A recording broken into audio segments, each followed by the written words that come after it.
Welcome back to the KickNPost YouTube channel and podcast. It's your hosts, Amal Thompson and Chris Perry, and we're hopping into AFC West postseason review. We gave you guys our preseason picks for 3 out of the 4 teams. The fourth team being the Chiefs didn't make it on the channel, but we did have our schedule panned out where we thought they would land anyway. So we're going to give you guys what we thought would happen, kind of review what happened, and where things kind of went wrong for some of these teams. How you feeling today, Chris? I'm feeling good. This conference is a little bit better. We were lied to again, but 100%. it is what it is. So I think we did the best. Yeah, I think we kind of made out pretty well. I mean, we'll start off with the worst, I think, between both of us.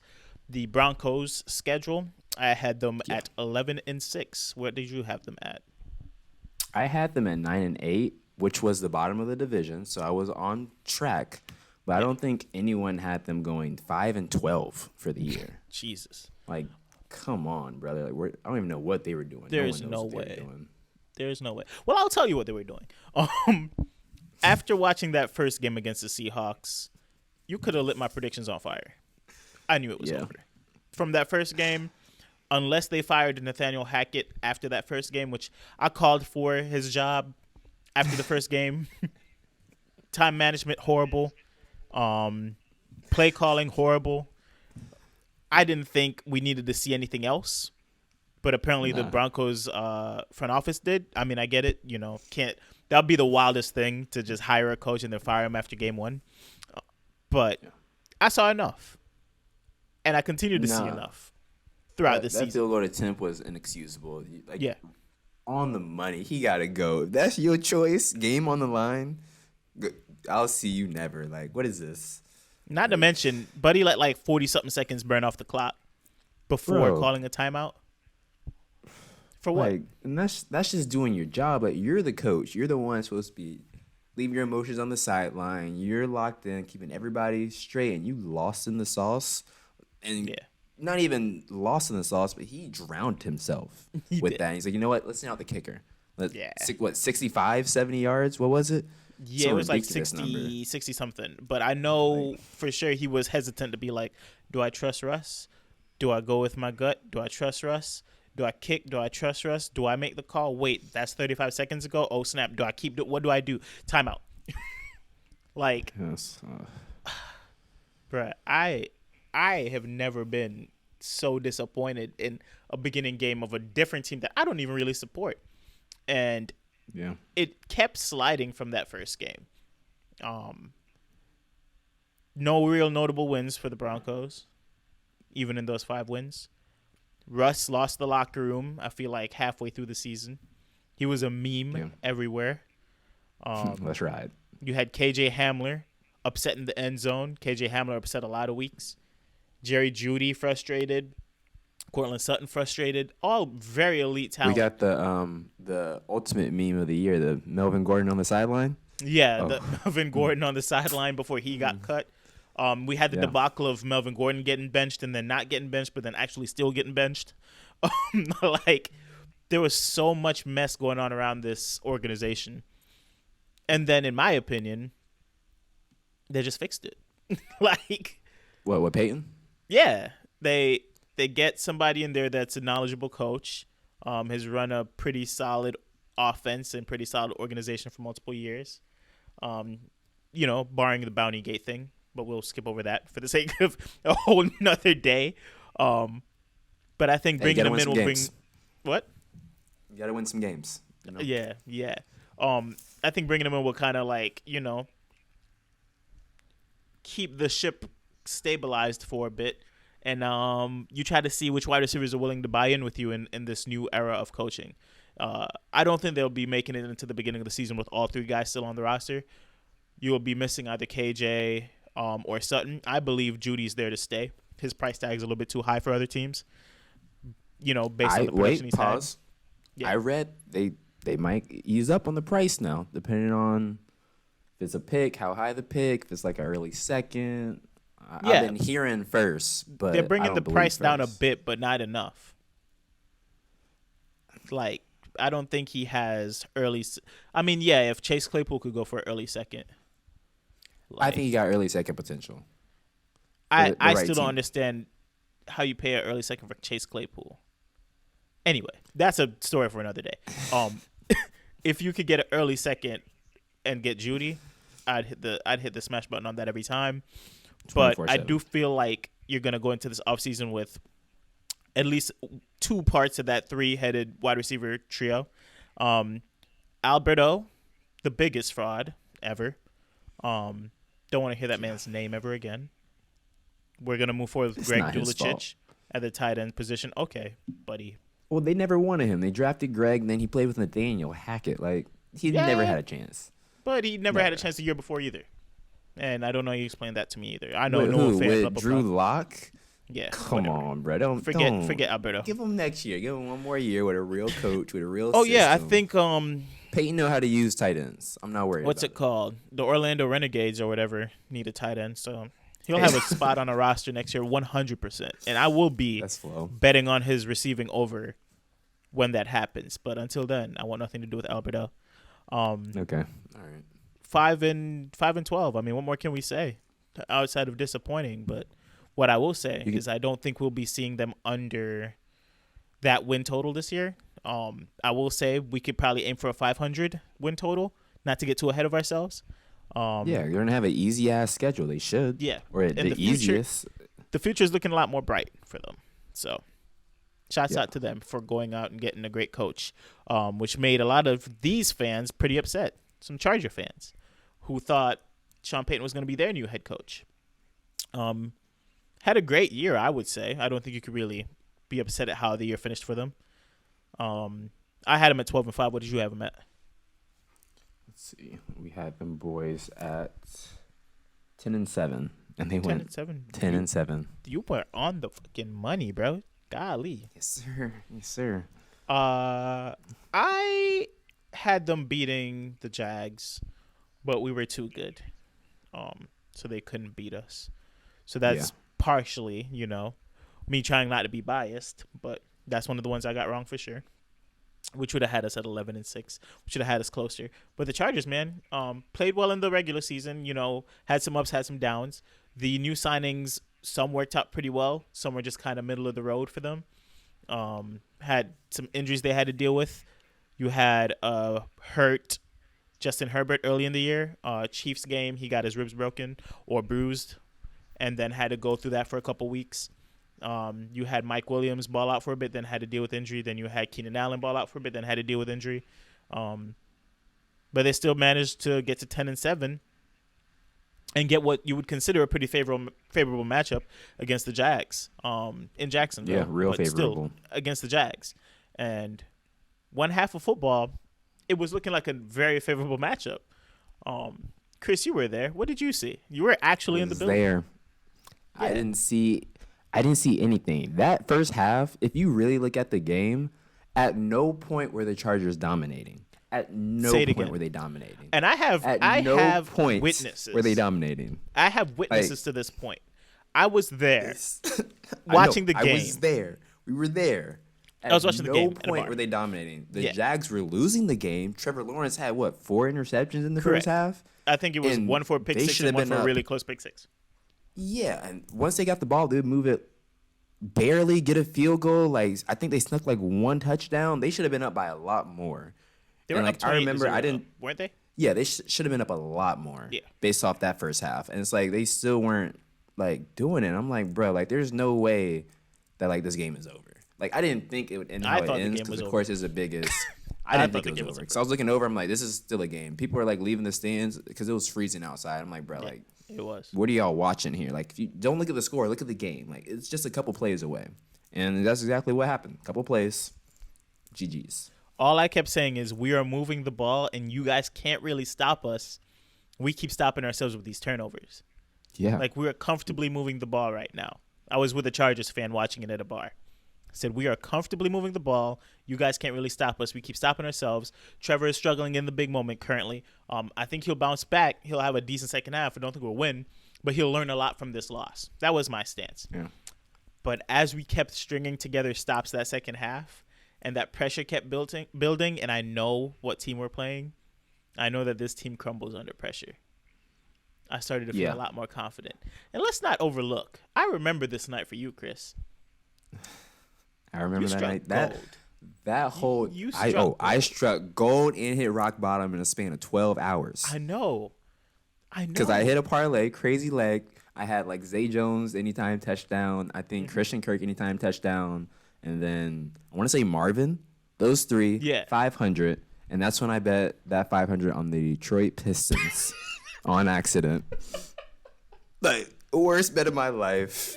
Cashed out for $50 and just went to sleep that day. I was sick. I know you remember, but you're right. I struck gold. I'm gonna be honest with you. I forgot that you accidentally put that money on the Pistons. I thought it was another lay you hit that you put on the Pistons. But no, whole day. I hit that lay. I drive home from Jacksonville to Orlando. From Orlando to where I'm living now, I'm not gonna say on this. I get a speeding ticket going 43 over. So I'm like, you know what? I'm not struggling. I just hit. I could pay for it. No. Detroit thought otherwise. Or not Detroit. That's my fault. But yeah, I was so down bad that day, bro. Just as you were driving? I was at home. I'm like, you know what? Let me see what $5 will win me live bet. So I go on my laptop, type in 5. I'm like, you know what? I'm good. It's the Detroit Pistons. Then I go on my phone with the same app, and they have the 00 next to the enter on the right side where you hit your double tab or whatever. I hit that on accident, and I was like, what? Go back? No, ain't no back. Submit. And I just, in my defense, looking back at it, I was really tired. I didn't get any sleep that night because I did all that driving. Have been betting. I shouldn't even have been betting. Yeah, you so should have 100% not been my fault. even on the Bovada app or whatever you were doing. I should have been asleep. I had like 2 hours of sleep. You should have took your $500 and went to bed. I don't know why you care about a Detroit live bet after getting no sleep for like 12 hours. What are you on? This is a problem. No. This is an intervention now. This was supposed to be about the AFC West, and you told me on no sleep, your first instinct instead of taking your butt to bed was to bet on Detroit Pistons live money line. Clearly, I wasn't thinking straight, so I've learned my lesson. Bruh. You're right. Come on, bruh. No, you know what? I think that was like a life lesson. That wasn't even like, even though it's a mistake, I think that was supposed to kind of jog you, like wake you up like, bruh, I really just lost the bag. It didn't wake me up, but like, I wasn't mad. I was actually kind of happy after that because I was stressing so much from the speeding ticket. After I lost that, that's the only thing I could think about was losing $500. I could not wipe that off my head. And then, like, looking back, I was like, you know what? I'm way more peaceful now. Like, I'm thinking about this $500 I lost, not about the court date I had to go to, mandatory to get a lawyer to try to save my license. So it's like, I paid $500 for peace of mind. I'd do it again. I was going crazy that day. But let's go back to the other Chargers. Team that... The Chargers. Oh, no. Are we still on the Chargers? Yeah, we're just going to finish up real quick. Okay. They really don't need to change much except play better, bro. They have the pieces. I don't know how this happens to the Chargers every year, but they have the pieces. They still have, I say, 1 to 2 year window with Keenan Allen and Mike Williams. They have the pieces. It sounds like Eckler might be out the door, but let's be real. That's what I was going to say. If he leaves, then what? Need him. Wait, what? Yeah, you don't need him. You said... What do you mean? You don't need Eckler. That's what I mean. I feel like if you commit to adding you back to the backfield, and based on how you guys run offense, you could use a back. And I wasn't on this wave all the time, but I've kind of grown. You could use a back that's actually a downhill runner to help this team. You don't need another person to get that stuff. You got a name for me, or you just... I mean... Like, who else could you plug in and they'd be fine right now off of, like, free agents? I'll even give you rookies without Bijan and Gibbs. No, yeah, without Bijan and Gibbs. Honestly, I think Zach Charbonnet is an Eckler clone. Oh, my God. No. I don't like Charbonnet, but I also don't like Eckler, so that also makes sense. But you're right. I'm an Eckler hater, too. But like you said, Keenan Allen on his last legs, he's not reliable. Mike Williams, damn sure not reliable. Austin Eckler's reliable. He gonna at least be on the field. And that's the only thing that's been consistent. But you've seen when they needed 4 or 5 yards, he's not giving that to them.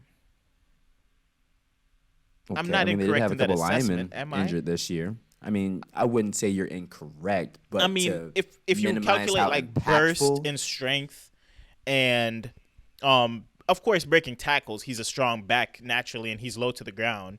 But the factors you need with an RB, again, a downhill running RB behind this offense, he does not give you those. And like I said, I wasn't always on this wave. But when you're up 28-0, sometimes you just need to hand the ball backwards and just run clock. And he couldn't do that for them. That's not his job, and that's not his job, and it should never be his job. You should get some young legs in there. Why do I need a 80 reception running back when I already have solid weapons and I don't have any bruising back? I don't need to overspend for that when I could go get a guy who's a little bit more on the bruising end at a rookie price. I mean, you can go get yourself a little little Latavius Murray if you want that action. Have him run his last knees to the ground. I agree, but they haven't done that, right? You're right, and that's not his fault. That's the organization's fault. Since they've given Eckler the opportunity to walk, they've given the opportunity to talk to other teams. Maybe they're seeing some of the things I'm seeing now. Like, yeah, he has really high value from a running back perspective now. Yeah. But the traditional, again, help me run out the clock running back, he doesn't have the size or the speed in combination with his size to move the chains like that. Maybe it's a bad take, but that's what I'm going to stand by right now. Might be. We'll figure out this year. I really hope he leaves and goes to I think he goes. If he goes to Miami, it's wheels up. I'm putting money on the Miami's we need Super him in Bowl Cincy. odds. Bring him to Cincinnati. We want him. We want you, kid. Can play football. But anyway, let's move on. Yeah, Raiders, can we talk about the Raiders? Yeah, frauds. Raiders, frauds. That's all I have to say. Frauds. Derek Carr. I was up on Derek Carr. You couldn't tell me Derek Carr wasn't going to finish top 4 in MVP voting before this season started. I said you give this man Darren Waller, Devontae Adams, Hunter Renfrow. Yes, he's about to go stupid. He about to throw for 5,000 yards. I believed it so much and then some. That I had him as one of the legs of my full year bets to throw over, I think it was 4,300 yards. I said, that's cake. Too low of a line. Let me get that. He did not do it. He got benched. For what, Stidham? For Jarrett Stidham. He got benched. When they still had something to play for. He got benched. It's like, it's not even like the team wasn't good. Like, Devontae Adams was him. Josh Jacobs was him. Yeah. What was the problem? I owe him a slight apology because I had him as like a must-draft running back based on where he was going in drafts, but I had no faith in him to be the rushing leader this year. Nobody did. Even though he was on a contract year and we know how those pan out, and I know there's stats saying that doesn't matter, but I don't care about the stats. The eye test, it always seems like they play harder when they're on their contract year. I know I would, but he was giving you everything you needed in the run game and was healthy the whole year. Two things that you couldn't bank on the first, 3 years of his career. And then you have Devontae Adams, who was still playing at a high level. I mean, he had games where he disappeared, but I don't know if that's even completely his fault. It wasn't I just his think fault. It's the coaching. It wasn't. Me personally, you thought I didn't believe in Nathaniel Hackett. I don't believe in Josh McDaniels at all. I've seen this story before where he was in Denver. A New England product or something? Huh? Is he a Belichick product? Oh, yeah, for sure. So he was a Belichick product. For sure, Belichick. He was a Belichick product, went to the Broncos, drafted Tim Tebow. That's when I knew he was on crack. Oh, then, all right. then gets fired, goes back to Pops up there in New England, coaches offense there again, balls out again, gets another opportunity to go coach the Colts. It's like, no, I don't want to leave. Then the Raiders hand him a bag the next offseason. He's like, all right, I guess I'll leave. And he shows his face again that he's not a good head coach. Some guys are not good head coaches. He's a great offensive coordinator, great offensive mind, but he's not a natural head coach. And I don't know if he's ever going to develop the skills to be a good one. And that's why I'm out on the Raiders this year as well, who have recently let go of Darren Waller because, again, this man fumbled and spread Darren Waller's business that he was having a secret wedding, and they got into an argument and he traded him. This man is messy. I heard about that, but yeah, we're going to assume that's true. This man is messy, and I don't think he's a leader of men, and I think he's going to be a bad head coach, and I think that you could flip this record that I had predicted. I had them at 12-5 this year. I will predict them at 5-12 next year. What did they actually finish with? 6-11. Yeah, 6-11. See, Right. Too many playmakers. Too many playmakers to be ending like that. they got I had a them free at 10 and game and 7, they went so, 6-11. Yeah, Jacoby I'm just Myers like- gave them a game before he signed there. And it ended 6-11. They should have been 5-12. And that's exactly what I'm predicting them to be next year. Because everything is shaping up that they're going to draft a rookie QB. And unfortunately, for the quarterback that lands in this team, this coach is not going to nurture you and help you get to the next level. What pick they got? The 7th? 7. I think I've seen Will Levis go over there.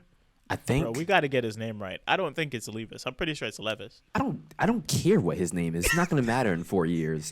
This is a like fact. if you're watching Willie, best you're of luck to watching you. I don't Willie. pray on nobody downfall, but I don't believe it. I saw some Twitter clips today. I mean, he will have weapons if he goes there. I like AR-15 there, but I don't think he makes it to 7. Just my 2 cents. I but don't like anybody going there. Yeah, I don't like anyone. I think they And should. can we draft talk about the bridge quarterback that coach. they're okay with paying? I mean, at Who, first, Jimmy like, G? Yeah. Which, first off, Jimmy G in Las Vegas sounds like a horrible idea. Jimmy G already had some reckless tendencies in San Francisco. You're moving this man to Sin City to play quarterback? Oh, it's up. He about to be on all the tabloids. Anyway, yeah, Jimmy G's your bridge quarterback. You don't have Jarrett Stidham anymore. He left to go to the Broncos. I don't even know who the backup is out there right now. So it's going to be Jimmy G nurturing your quarterback. Yeah, I think he is a backup. They do plan to take a QB. This is a good. I don't think that QB is going to start off the rip, though, because Josh McDaniels No, they don't want him to. Josh McDaniels and Jimmy G have history from New England. So Yeah. We're just like, I don't understand. How you going to go trade for Devontae Adams? I know Carr didn't work out, so you're out on him. You trade Darren Waller, and you're just going to hold Devontae Adams hostage? that's exactly what they're going to do. Let that man go. Not Let's to get Baltimore, Jacoby just Meyer in here to anywhere make it a else full New but England Baltimore. reunion. Yeah, and it's like, bro, just from that coaching standpoint, it's like, bro, what are you doing? Like, he sound like Aaron Rodgers trying to get the old gang back together. Like, this is the National Football League. That don't work like that. Like, I know y'all got rapport, but you need talent. Correct. You need skills. Like, not relationships. I'm sorry. Like, Here's the one thing. I was going to be out on Devontae Adams as a player this year for fantasy, but he's going to catch so many 5-yard slants. Like, the PPR numbers are going to be ridiculous. So I don't think I'm that out on him anymore. Just don't expect anything too deep anymore. If you have a league that you're playing in, like, bonuses where it's like bonus for a 40-yard catch, yeah, he's not really high on the list for that anymore. I'd say his touchdown numbers are probably going to come down as well. I project this offense to be very bad. But again, I've been wrong before. real wrong. Real wrong. Yeah, real wrong.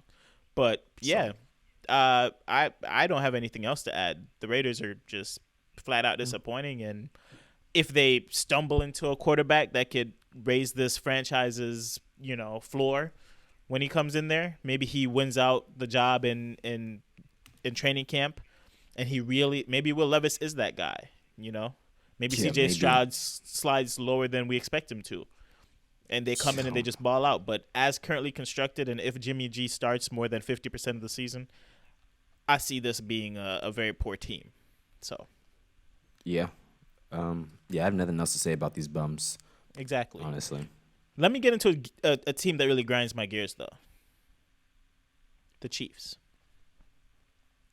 The Chiefs. I had them at 11-6.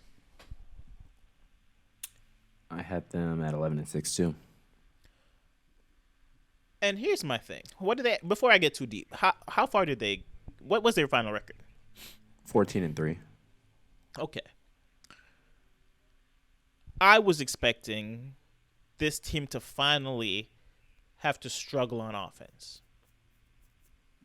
I was expecting for somebody to have to step up on the wide receiver group for Patrick Mahomes to have a good fantasy year and a good year in general. I did not have him throwing for 5,000 yards this year. I thought they were going to rely on scheming, maybe utilizing their running backs a little bit more. Of course, I thought Kelsey was going to get his, but I thought it would be very creative coaching from Andy Reid, and it was. But this man threw for almost 6,000 yards this year with a receiver who isn't getting any play in free agency, a receiver who signed a 3-year, $33 million deal to go to the Patriots. TikTok boy. MVS. I'm not even going to. There's no storyline for MVS. He's just MVS. Revived his career in Kansas City. You're tweaking. What do you mean I'm tweaking? Let's not do this. Kadarius Toney. Wait, pause. If he very big sneezes, game in he Cincinnati. injures his hamstring. What? MVS had a really good game against Cincinnati. That put him back into the discussion. He could be good. So hold eventually. up. MVS balls out against Cincinnati and his career is revived. Yeah, when they needed him the most, he showed up. Not saying his career revived, oh, he's back, but he's in consideration. He can't we can be give him a back couple if he more was looks never next here. year. He But he can't showed be back up. if he was never here. But he showed up, so that's why he's back. Because I walked through the door, oh, hey, Kris is here. But I just walked right back out immediately. It's not that I wasn't not here. I was just here, but for a brief moment. But he was never there for the brief moment. This would be him first. This would be his first time walking in the door, and you being like, "Who are you?" And he'd be like, "MVS." We like, know who he is. He's Butterfingers, but he didn't have those. They were dry during that game, which I was really upset about. He should be after that game because I was mad. He was getting open per usual. He gets open, but he Butterfingers should get him a chain. You know that Snickers chain that they were handing around? Butterfingers should get him a chain for every game that he drops passes in. For he drops, wear it on the sideline? Yeah, he could wear it on the demoralizing sideline. that is? Yeah, I mean, that's That'd how be I good sponsorship, though. It's a good sponsorship. Anyway, you claim he came back. Sure. Okay, we'll give him that. He played well against the Bengals, and now he came back. Cool. But he had his comeback game against the Bengals. Outside of that, he probably averaged 1 catch for 20 yards the entire season per game. For sure. Yeah. Sky Moore was absent, but he's a rookie, so we'll give him a pass.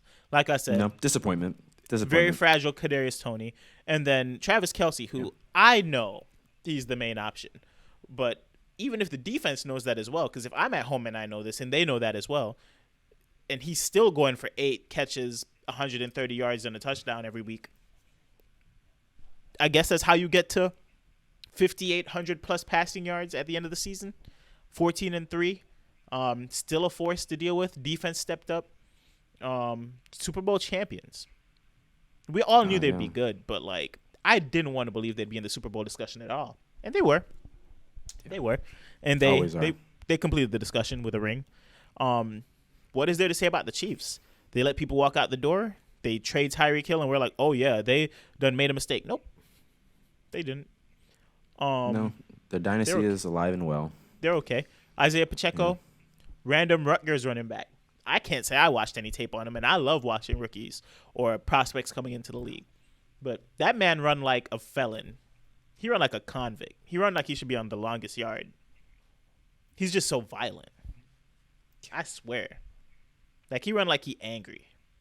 No, he is angry. Makes sense, though. I've heard a story about his family. I'd be running angry, too. I gotta look into that because I haven't heard that. I need the backstory. I think he lost both his siblings. So oh damn.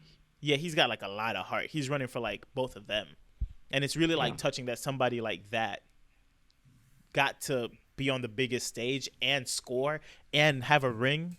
It's just sometimes stories write themselves. But Isaiah Pacheco quickly became one of my favorite players in fantasy. Not even because of how he scores, but because I just like to go back and watch his film after he will have a 10 carry 65 yard game, and it'll be the most entertaining 10 carry 65 yard game you'll see in your life.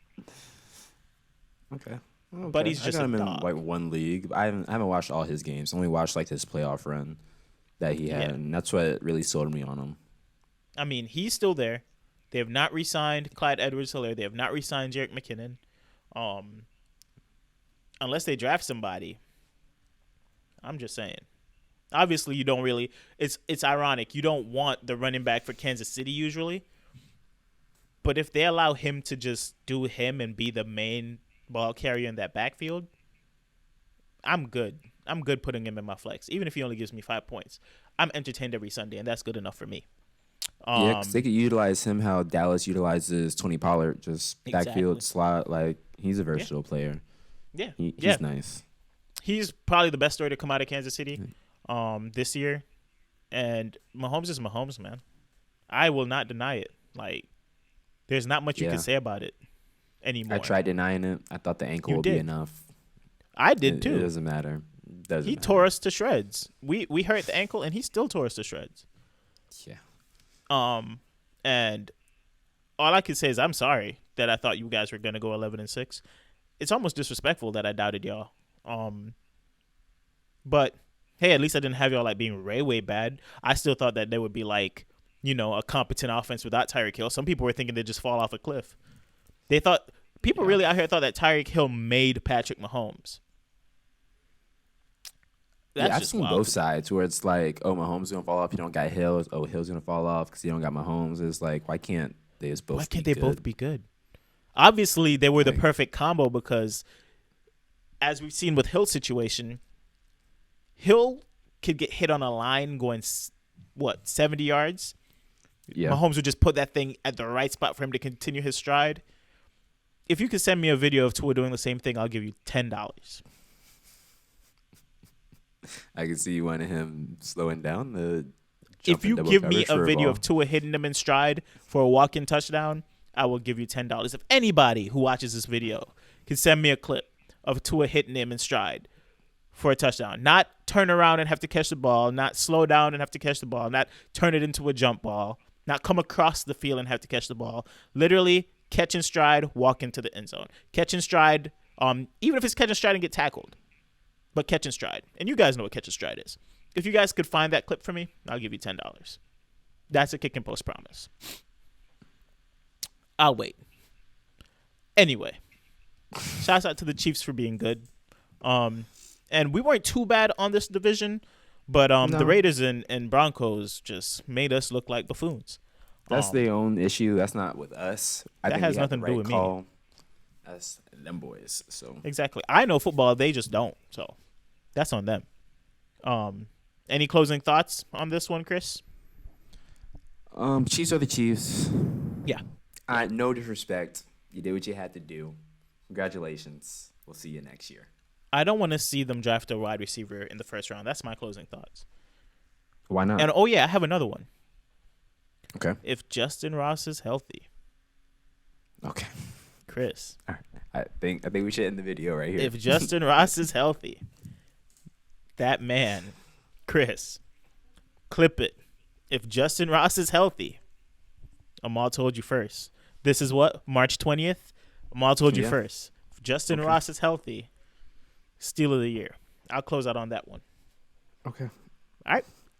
Catch y'all on the next one. Peace.